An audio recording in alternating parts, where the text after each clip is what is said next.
Welcome back, Classy Crew, to another Hey J Reflects, where I take a look at one of my old videos with newfound gaming experience and look back at my old foolish self.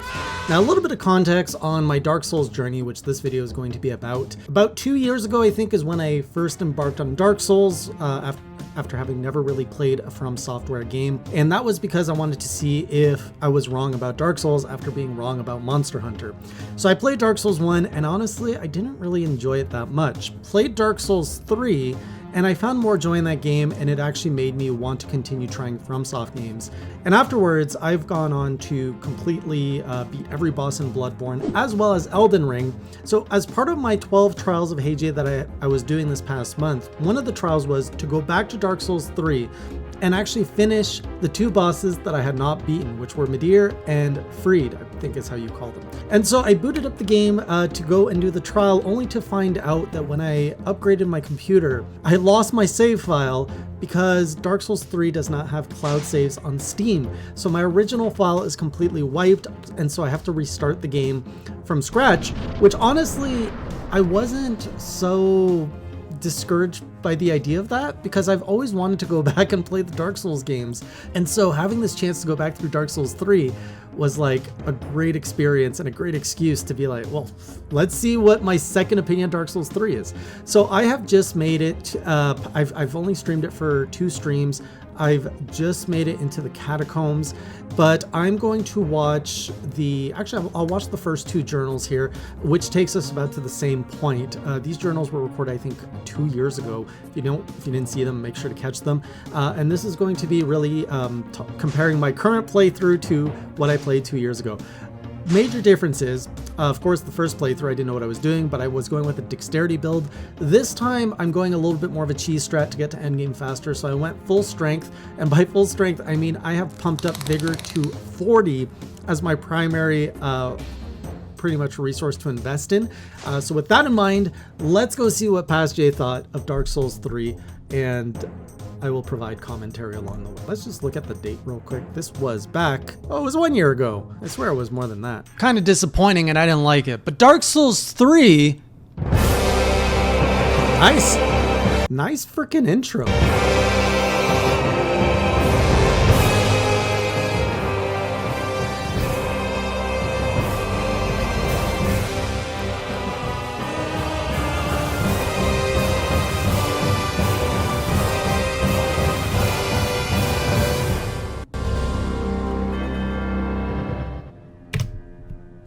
Editor, what happened? This is how we make intros to videos. This should be the thing. I forgot you made something so good. That was really hype. Praise the sun, I'm giving Soulsborne another chance, and let's get this first journal kicked off with a brand. Also, what was wrong with my hair? It was just all over the place. Anyways. Brand new pledge. I hear Dark Souls 3 has 19 bosses, 6 of which are optional. And so I herefore pledge to kill every boss in Dark Souls 3. There, I said it. Wait a minute. My pledge was to kill every boss in Dark Souls 3? And I left 2 alive? And you guys let me get away with that? I feel that's a foul. This pledge is not complete in my eyes. Will I live to regret that? Most likely. But you know what? Sometimes you gotta seek out a crazy challenge. I could have said, let's get to the credits, but let's make these pledges exciting and interesting. I'm gonna kill all the bosses in Dark Souls 3 because Dark Souls 3 has sold me on it being pretty decent after 2 streams, 8 hours of gameplay. I think the bullshit counter went up once or twice.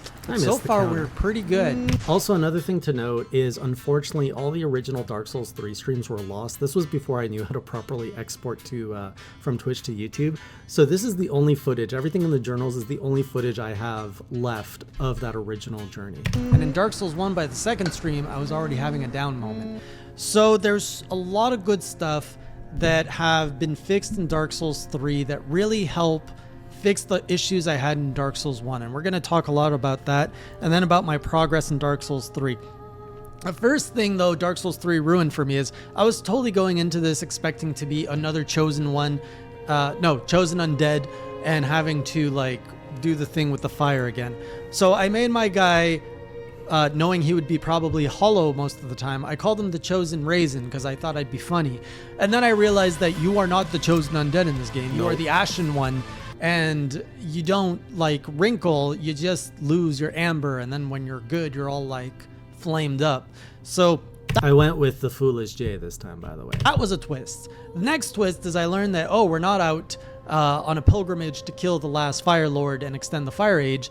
No, we're in some kind of dimension where the Fire Age, is like, it's known that we have to do the fire ritual, and we are not worthy of being kindling, but we know some good old lords that are worth their kindle or two, and so it's our job to go get these lords out of their holes so that they show up and all burn together to extend the Age of Fire. At least I think that's what the story is right now. That sounds like how I understand it still. So in terms of build, you know, I reflected on my Dark Souls 1 I think here I went with Assassin, if I remember correctly. Now I went with Warrior. experience, and I was like, maybe my play style, like maybe my experience would have been better with a different play. And you know what? One day, because I know you guys like to see me suffer, and I like to actually challenge my comfort zone. I'm saying it here. One day, and let me know if you're interested in watching this. I suck at mage classes, and I've never really gone into mage classes. In fact, they terrify me because you're so squishy. One day, I want to make a playthrough of one of these Soulsborne games as a caster. Please let me know if you'd watch that.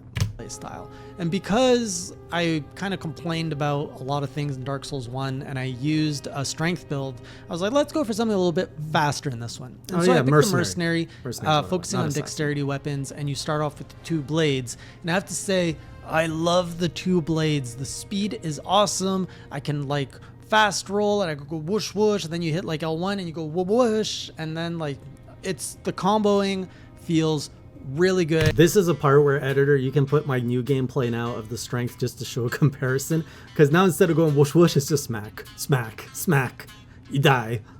Things are dying in like one combo set, which is perfect for me. So I'm really enjoying the Mercenary dual blade, dual sword character.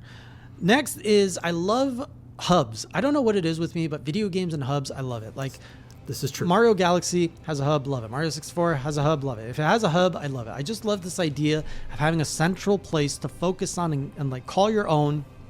And then you go off into the world, you do stuff, and then you bring everything back to your hub. And Dark Souls 3 does that. You're in a hub, and you got your smithy, you got your level up, you got everything you need right there. And then as you go and get things, they kind of show up in your hub. It's like your home. They did a good job. Hopefully, nobody here kills people that make your home not feel like your home. Looking at you, Dark Souls 1 Firelink Shrine. The bonfire and the whole mechanic of leveling up has been overhauled, where now you only level up in the hub by touching this lady's darkness, which I don't think I'm ever going to get tired of that. I'm still not tired of that. And so, I mean, it's great because you can it. actually teleport from the get-go, which is another fantastic thing. You know what's better than teleporting, and Elden Ring does this? Freaking lets you level up at any bonfire you want. That is proper. That is convenience. And the amount of bonfires, it's like if God had a box of Skittles that was, a box of M&Ms that was bonfires and just poured it all over this game. There's like M&Ms everywhere. That's a really long roundabout way to say. There's a lot of bonfires. In fact, I was like, didn't I just light a bonfire? And I'm coming across another bonfire. And you know what? I'm happy with that. Bring on the bonfires. No to the runbacks. I love how much bonfire there's. And so like you progress, then you go back to your base, you feel all good, you talk to your peeps, and then you go back and you try to progress. It's got that formula from Dark Souls 1 that I saw the potential in, but it polished it in a way that is more fun and engaging for me. I think, you know, the issues are there, the ones I had in Dark Souls 1, but they are lessened to a point where they are either negligible or I can just deal with it. Like there was one boss, the Vort of the Boreal this guy died so Valley, fast. The big on my second play. Was he a pig or a boar or something else? I don't think he's a boar. Anyways, or a pig. that thing, the ice pig, we'll call him the ice pig because I don't remember what he was. It's the big dude. You know, his run back, I complained at first. And then I had that aha moment. Something I learned in Dark Souls 1 is that you don't have to kill everything that you come across. Running through things is a legitimate strategy in this game. And so it's all about learning how to run and not get hit in key areas. The atmosphere is, I think, another thing I complained a lot about Dark Souls 1. So this was a lot compared to Dark Souls 1. In this one, it's depressing, but it's not as depressing. Like, there is light in the game. Like, you are working. There is depth. You're wandering a stuff world to look that at. Feels bigger. It feels like there's actually light. It feels like you're in the daytime. You're not just always sulking in the dark. This makes a big difference. Even Elden Ring You know, you start the game, it's daytime outside. You got a sky to look up to. Dark Souls 1, so dark, so depressing. The fact that flasks are now things that you can find in the environment makes it so much more enticing to Could you not find them in Dark Souls 1? How do you get flasks in Dark Souls 1? explore. And I know some of you will criticize me for that because I don't explore as much as you do. But when I do explore to my liking and I find a flask, super rewarding. The first few flasks, I needed some help from the chat to get me going because I was at 4 flasks and trying to take down a tree by kicking them in the nuts, and it wasn't working. I need more flasks. So we got... I think I got 7 on my second playthrough around the tree part. The combat feels more fluid and more like that I'm in control. The old one I can just describe as slow and clunky. And it's so wild to me that I'm transitioning from Dark Souls to Dark Souls 3 where everything gets smoother and better. And then in my like parallel journey of Monster Hunter, I'm going from World Rise to 3U where everything goes clunky, like we're going in the opposite direction. I'm not far enough into Monster Hunter 3U to say if it's gonna have the same like problems I had with Dark Souls of like just being old and clunky. But yeah, Dark Souls 3 fixes so many of the combat did issues. not. Like I 3U see an did enemy not have attack, old like, and I can clunky. iframe this, I can roll into it, I can whoosh, I can roll So I was surprised that I was actually getting decent at rolling on this first playthrough. out. Like I just feel so much more in control in battles. Which takes us to the bosses. Now I pledged to kill all the bosses in this game, and I've already got 4 of them down, so I've only got 50. In my first... Oh no, I said 8 hours in my first comment. 4 down. So I guess I've got the opening boss, whatever his name is, the big knight, the tree, well, let's 15 see. more to go. I probably named them. The bosses right away way less squishy. These things you can't just face tank them anymore. I mean, you can. Like I got to be a little bit more on my toes. I got to observe them. I got to learn the patterns. And I got to learn how to iframe some moves. It feels way more like a dance and a more rewarding experience. Right from the get Dark Souls 1, I use a strength build, so that criticism might be a little skewed. go. The first boss you fight, which is like Iudex Gundyr or something.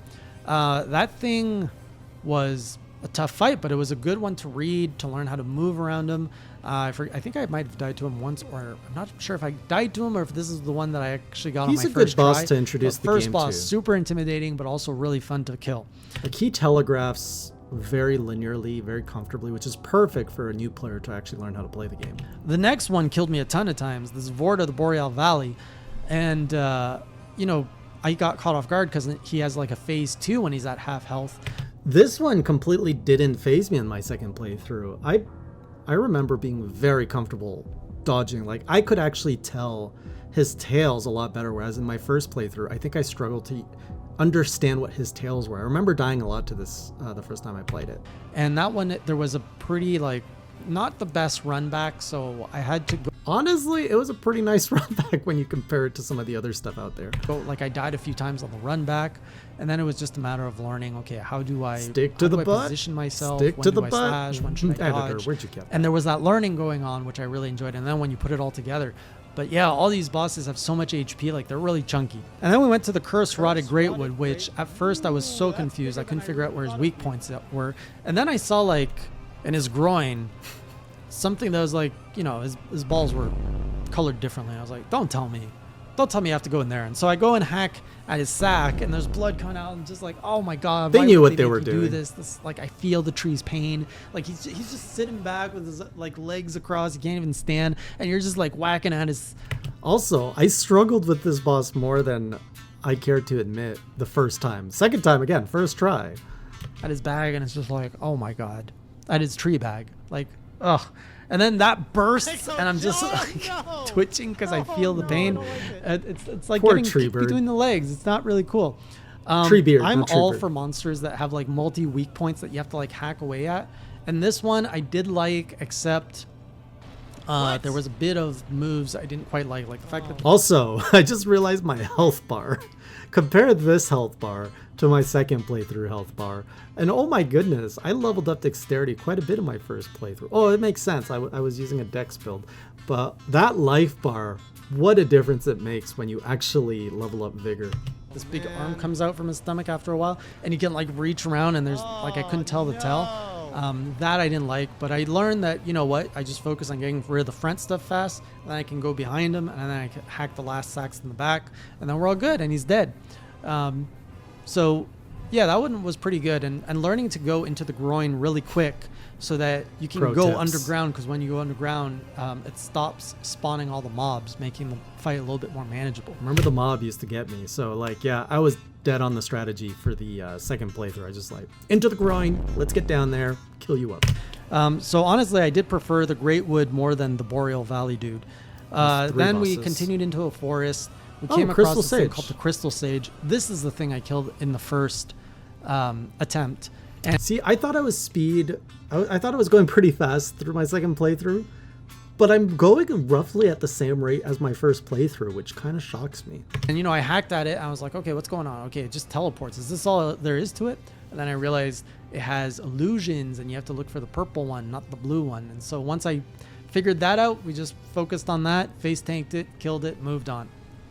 So I think I'm at a point where I'm getting very close to my first Lord dude that I'm supposed to bring back, which I forget what they're called. I don't think they're called Lords, but you know, the one that sits on the throne. I think we're gonna set him on fire.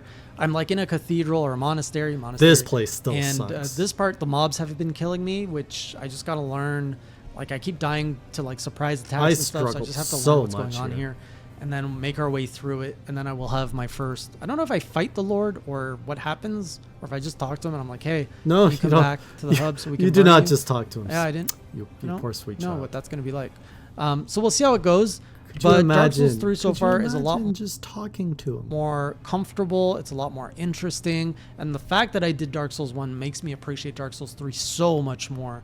I'm happy I did 1. Like I'll never regret my playthrough of 1, but 3 is just treating me so much better. And yeah, I'm having a good time. So let's hope it doesn't take a step down, and let's hope there's no BS bosses, because I just pledged to kill all of them, and we got 15 left. So looking for. Yeah, I was not counting the DLC when I did the pledge. I think that was how I got out of it. Let's just do a real quick look at journal number 2. Never publicly taunt Dark Souls, because it will come at you fast and make you regret ever calling it a little easy. Jeez. Freaking editor. That was creepy. Hey J Souls. Welcome back, Classic Crew, to a Dark Souls journal where I journey through Dark Souls 3 and try to kill all 19 bosses in Dark Souls 3. Okay, I will not watch this journal all the way through because I forget who this High Lord Walner is. Because I made a silly little pledge last time and decided this game was manageable and comfortable, and so, hey, I've killed 2 bosses already, or maybe it was 4. What's killing another 19, whatever the rest, 15 is? Oh, the Abyss Watchers. And so the game has upped its difficulty. But so if you're into that sort of stuff, anyways, I'm going on tangents here. Be sure to subscribe, follow along. Every week I jot down my thoughts on the last stream. This part is still BS, even in my second playthrough. So BS. The Dark Souls 3 experience. And now I'm 2 streams further in from the last journal, and I've killed a few more bosses, rolls. 3 or 4. So much wasted and movement. The game decided to get a heck of a lot more difficult. So little health. So I've journeyed my way so much towards dexterity. The chapel area, which, by the way, I just have to say so far, including everything I've gone through, the aesthetic of this game continues to be fantastic, beautiful, and even though it is dark and apocalyptic, there's still like enough light, and you can actually admire all of the environmental art design. Clearly, I like the light. One of my complaints was Dark Souls 1 was depressing, and I'm still trotting through a bunch of undead trying to kill me in this world that is pretty much ending. It just feels more manageable in Dark Souls 3. It feels less dark, so maybe if you like dark, depressing things, you might like Dark Souls 1 more than 3. So anyways, the chapel where I really started struggling are the mobs. Yes. Oh man, there's like this place just parts where it was really hard to progress. I would get ganked by mobs, and then I'd get 2-3 runbacks to finally kill it, just to get ganked by another mob. And for some reason, the pacing in this game, I can look at it now with fresh eyes. The pacing here, the bonfire pacing up to this point in the game was always comfortable. And for some reason, at this point, they decide, let's put the bonfires further apart and put a ton of BS mobs in between them. And then 2-3 runbacks. And this is from a part where you get a chapel, and then you go run through a graveyard, and you go to rooftops. And the pacing here really like just came to a script, like it just really slowed down. Before, the game was dropping bonfires pretty pretty often. God ran out of mobs M&Ms, were I manageable. guess. And even after actually this segment of the rooftop, I think it's there's just a called the trap right Chapel here. Rooftops. So one thing that's funny is when I'm playing Dark Souls 3, I've actually forgotten a lot of the content. Like it's either my memories are fading or it's blending with Elden Ring, Bloodborne, and all this stuff. But I get these random like flashes. Like when I came here the second time, I was like, wait, there is an ambush coming up. I can feel it. So I have these like random bits of memories that resurface as I'm playing again of just something that like trauma that's resurfacing of just like, wait a minute. Something bad happened here, which is, I don't know, it's kind of cool, but it's also kind of sad. The frequency of bonfires Comes out started the door. coming back a lot no, more there they frequent, are. and I haven't had as much trouble with mobs as I am in this section. So I think this is one section where they could have smoothened off the difficulty curve just a little bit, because it took me like an hour or two just to get through these mobs where it's like, oh, you get ganked this way, okay, learn how to fight this. Oh man, I get ganked again. It's like several ganks, one gank after another, so many ganks. While I was being ganked, I kept going back to the hub to do stuff or like check up on stuff. And at one point I came across this pilgrim that I remember like talking to on a bridge, and he disappeared or she disappeared. I don't know what it is. And it showed up. Oh, this guy. In I got this guy in Dark Souls. And I learned that this thing the just second gives you playthrough free too. levels. Like what? What? Dark Souls, you're really starting to ease up on your difficulty here. So after doing a bunch of stuff for it, as in like coming back to it every so often, I think I ended up getting 5 free levels just for talking to it, and then it died. My buddy who was actually helping me, like it's so, I've not seen anyone actually die on my help you in second this playthrough. game that is an NPC other than the ones you summon, but this one was actively helping you in a way that it's going to like continue for the rest of the game, and then it dies. I think it like died of old age or something. It's not even a depressing death. It's just like it has served its purpose and it has died. I will miss the pilgrim, which I don't remember the name. Poor pilgrim. So anyways, after I made it through the rooftops, I finally opened these big doors. Can I just say, opening big doors is super satisfying. And Still is. cautiously made my way into this hall, which was full of trudge and giants. And these things were scary. I killed one giant. The other one threw poo at me. I didn't like it. And I actually didn't bother killing the giants my second playthrough. I didn't even try to fight it. I'm like, I will not fight you in your own territory. You are surrounded by like these little goops that are trying to jump on me. You're throwing poo very viciously at me, and I can barely walk. We're gonna roll through this part, thank you. And then I made it past that, only to encounter like all these knights like hanging out for some kind of like Knights Anonymous group. And I ran in there and I random. thought I could get the jump on them, but no. Oh, I took these I guys got on. destroyed. See, second playthrough, I know better. I just ran right through all that. Why fight what you can run from? These knights had big weapons and they just like pummeled me to the ground, and I instantly regretted my ways. And then there's you a never priest try just to watching. be the one that ganks in Dark Souls, for you are the one who must only be ganked. Just you and no one else. So getting behind there, actually before we do that, there is a new weapon that I have built that I've been experimenting with called the Hollow. Also interesting. So here, I think I did, if I'm remembering correctly, I did the I think they're called anyway, let's call him the priest, the boss that's the Deacon of the Deep or something. I actually did that before, say, the Sage boss, if I remember correctly. In my second playthrough, I went here first before I found the caster, the boss Sage. If I remember that correctly. Editor will correct me if I'm wrong.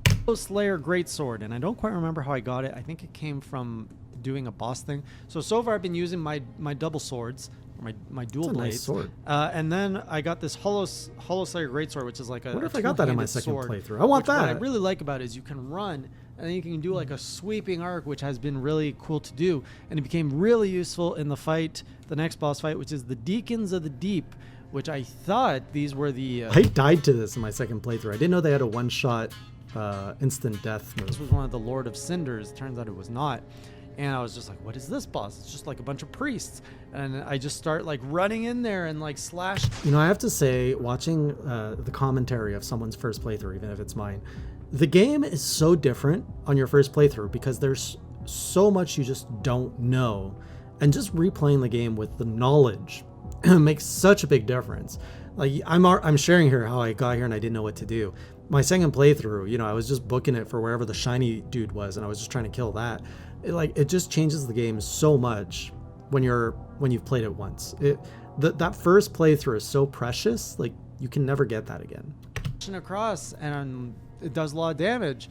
I was like, oh, what's going on? Am I just supposed to like call this group? And then I realized that there was like this little red thing that was bobbing around. I'm like, that's probably the thing I have to hit. And it kept like bobbing in the middle of the group. So I'm like, all right, we gotta get rid of the meat shields. Get rid of the meat shields. I'm just going in there hacking away. And that was a fun fight. Like I was enjoying that. And then like the Pope not showed enjoying up, it the second time. and he started chanting stuff, and he had a big stick, and then like some bigger dudes showed up, and things were I'm like, oh, something bad's gonna happen. And out of nowhere, our old friend, the Curse, showed up, and I just saw my HP go like, so I did die the first time. I'm just like, oh, happened again the second time. Curse is back. And See, I forgot about that part. to like rack up the bullshit counter, but then there was a ray of light, and I respawned at the bonfire, which wasn't that far, and I had my full health. I was like, are you serious? Like the berserk, not the berserk, but the curse does not keep your HP halved when you respawn. Dark Souls it just goes 1 was away. so I don't rough. need no special moss. Oh, this is amazing. And so I ran back to the Deacons, played a little bit more aggressively to seek I was out the red clearly light, scarred from and that first game. Destroyed it. So it took me 2 runs, got the Deacons of the Deep, Still took me 2 knocked runs. out one more boss from my pledge. No sound effect and editor? off we Come on. went. I really like the swamp mechanic, which was like we had to find 4 so I've done this bonfires to already. light to open the door. It was like a little bit of a puzzle thing, and there was like a very kind of vague way that you were supposed to get through the swamp, which I liked. And I ended up going on a high wall, which felt like a callback to Dark Souls 1. And there was a big dude with a mace who I thought was a boss, but he didn't have a health bar, so I'm not calling him a boss. He was pretty fun to fight. Killed him. Unfortunately, it doesn't count towards the pledge. And then made it my way back. I believe it was into Farron Keep. This guy gave me And trouble. I met my first time. Lord of Cinder, which is the Abyss Watchers. And this thing reminded me a lot of the boss from Dark Souls 1 in the DLC, which I am forgetting his name. I think it was Artorias. There it is, Artorias. Like it's that humanoid character, and I feel like you are more rewarded for rolling in Dark Souls 3, or maybe it's just because the combat is smoother. Oh, there were so 3 like of when he them? had his big moves, when he was charging at me, I'm like, okay, we roll into this, and then we hack at him. And then I got ganked by his buddies. I don't remember using a great sword. I must have discarded this after my first playthrough, because I remember mostly sticking to dual swords. So, This whole time Twin I'm playing swords. with the Hollow Slayer Greatsword, and I was banging my head against this wall for like a good hour. It was actually quite difficult to kill the Abyss Watcher. And actually on my second attempt at him, he was 1 hit away from dying, which made the whole ordeal even worse, because I was like, oh, I got a little bit of pretty luck or close. something with patience. I got like the adrenaline rush, and so I got close. greedy, and I was like, oh, let's just try to finish him quick, and I got punched and I got killed. And I never came close to that again until like an hour and a half later of Jeez. grinding against him, where I finally succeeded. And I succeeded thanks to switching back to my dual blades. So after like an hour of trying to kill him with the greatsword, like it was just getting frustrating, and I kept getting like that hit where they send me up in the air, or then they're just like ganging up on me, or the flame, which has his like endless combo of 5-6 hit combos. Yeah, it's a pretty tough one. Oh man, that was so frustrating. So I'm like, whatever, like I need more speed, I need to do something. So I brought out my dual blades, went in there. I know it's not called dual blades, but like, come on, we're Monster Hunter people here. I think it's a faster move that lets me interrupt him, because I realized I did go before back he to could the even twin start his twin combo swords. business. I'd just be like, no, chop chop. And yeah, after about 2 attempts, I made it through that boss thanks to my 2 swords. So after that, we got to go into the catacombs. That was pretty where I am. comfortable, just to kind of explore, kill things. Made my way into the next boss, which was Yeah, so I'm going to stop it there just because this is where I'm at. I'm actually taking longer, I think, in my second playthrough, probably because I'm exploring more. But I also dedicated a lot of time in my last stream to fight the Dancer, which is a boss that I have that I'm fighting out of order simply because Moderator Blue has said wants to prove a point that, you know, buffing vigor, which is his strategy, does make the game easier but doesn't break the game. And so he wanted to see how it would face against the Dancer boss, which is one of the harder bosses in the game. I did get it to phase 2, which is, you know, good, and I can see that I just have to remember the dance with that boss and learn the moves, and I was doing pretty good. I think I tried 3-4 times, but the point is, like, I don't want to really break the game. I prefer playing the game in order, so I'm going to continue catching up to where I was in the game, getting to the end game. Maybe I'll reset my stats to more of a dex build. Maybe I'll stick with strength build. I don't know, because I'm really enjoying it right now. Like, I have gone full, like, hollow, I guess, in the good way, where I have embraced From Software games and I understand the formula and I enjoy it to some degree, and I understand how to get around the BS. Like, the fact now that a lot of things that caused me so much frustration in the first time playing, and now that I know about it, I can either avoid it or cheese it. It doesn't feel like the game owns me. It feels like I own the game, and I like that. So that's where I'm at. If you like these Reflect videos, always let me know, and I'm always happy to make more. Otherwise, I will be grinding away on stream Dark Souls 3 until I get back to the end game so I can finish off Freed and Midir, and I will be finishing that trial so that I can then eventually move on back to... I have another trial after this called Fighting Cephadrome in Monster Hunter 1. So just pain followed by more pain ahead of me. So everyone, thank you for watching. I will see you on the next video, and until next time, keep it classy. You know who else?